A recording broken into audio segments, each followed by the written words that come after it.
Hi everyone. So slight change in the schedule. I was originally going to recommend the Dark Phoenix saga in honor of Jean Grey getting introduced into Marvel Rivals, but I ended up being busy this weekend and it just didn't work out. So instead I decided to switch gears. So my favorite character in all of Marvel is Doctor Strange, and well, I have most of the Good Doctor's chronology in trade paperback and in back issues.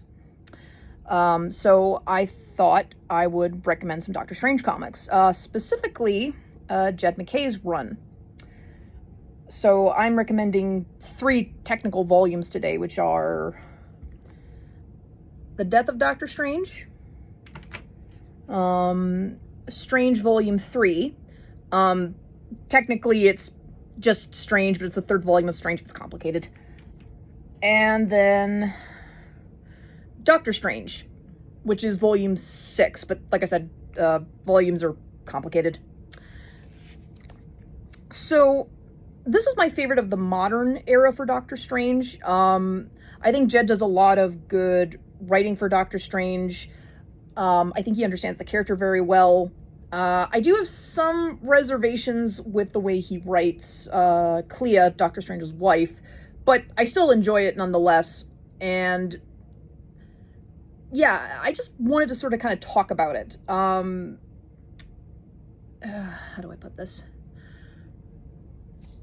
So, Doctor Strange is one of those characters that's kind of complicated in terms of writing. He didn't really have an ongoing in the 2000s. I've heard rumors that JMS was supposed to write an ongoing Doctor Strange, but I don't think that ever materialized. I don't even know if that's true, to be fair.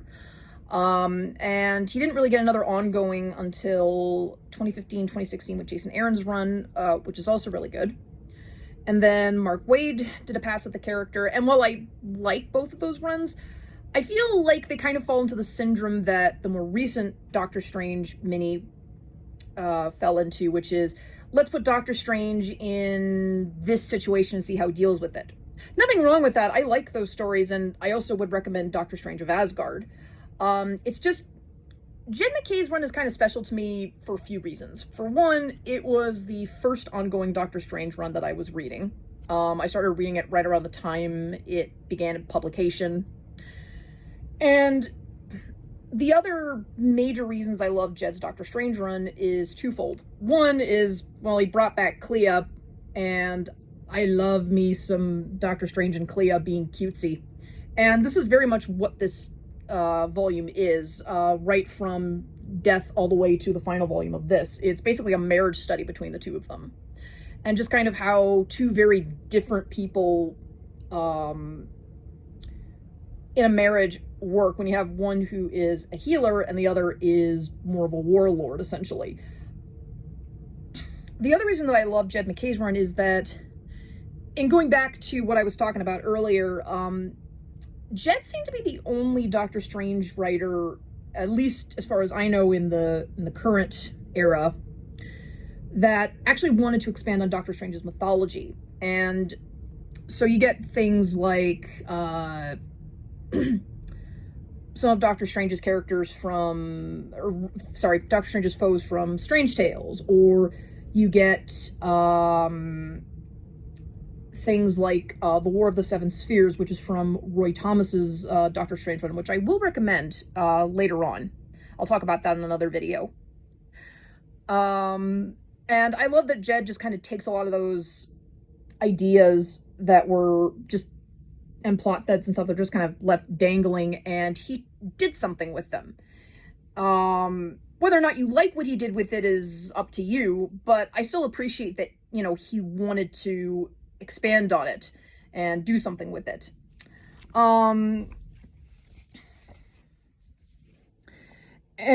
yeah, no, so I would highly recommend this. Because of the fact that Jed was expanding on Doctor Strange stuff from past volumes, I don't know how new reader friendly this volume would be, but honestly, I'm a believer of the old Stan Lee adage that every comic is someone's first. So if you like this character, just as I do, if you like a character enough, you won't care. You will go out and you will find the rest of the volume because you want to read more. And it doesn't matter if it's, if you read the first appearance of Doctor Strange all the way through, or if you start here. You will, if you like the character, you will find it. Trust me.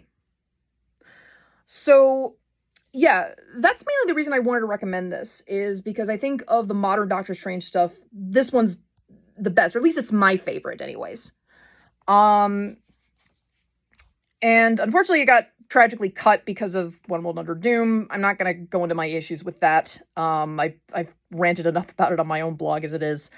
Yeah. So if you like Doctor Strange and you want more of the good Doctor, I think this volume is worth giving it a shot. You can find all of it in back issues, obviously.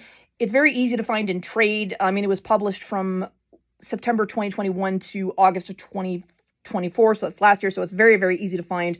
There's also a hardcover omnibus for the entirety of Jed's run coming out in September, I think. So if you want to wait and save your money and just get the whole thing and have it in one giant omnibus, that might not be a bad idea too. But yeah, no. So this is my first Doctor Strange recommendation, and look forward to more in the future, because I have more of the good Doctor that I would love to recommend to people. All right.